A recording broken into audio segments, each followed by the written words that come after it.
ইরাকের প্রেসিডেন্ট সাদ্দাম হোসেনকে যখন রশিতে ঝুলানো হয় তখন সবচেয়ে বেশি তার লাশের থুতু ছিটিয়েছিল ইরাকের জনগণ। কারণ সাদ্দাম হোসেন তার জনগণের ওপর ভরসা করেছিল। ইন্দিরা গান্ধীকেও মেরেছিল তার বডিগার্ড, কারণ ইন্দিরা গান্ধী তার উপর ভরসা করেছিল। পলাশির যুদ্ধে নবাব সিরাজউদ্দৌলাও হেরেছিল তার আপনজনের বিশ্বাসঘাতকতায়। এরকম বহু ইতিহাস রয়েছে, যারাই কাউকে ভরসা করেছিল তারাই চরমভাবে ঠকেছে।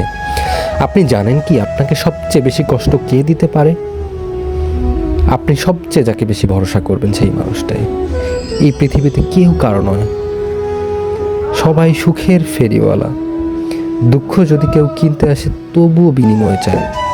তাই কখনো কাউকে ভরসা করার মতো হাঁটতে দিবেন না। এ জীবন পথে অনেকেই আপনার সাথে হাঁটবে, কিন্তু দিন শেষে সবাই স্বার্থের হেরফেরে আপনাকে ছেড়ে চলে যাবে নিজের স্বার্থ রক্ষায়। জীবন সুন্দর যদি আপনি ভালোবাসতে পারেন নিজেকে, তবে কেউ আপনার আপন নয়।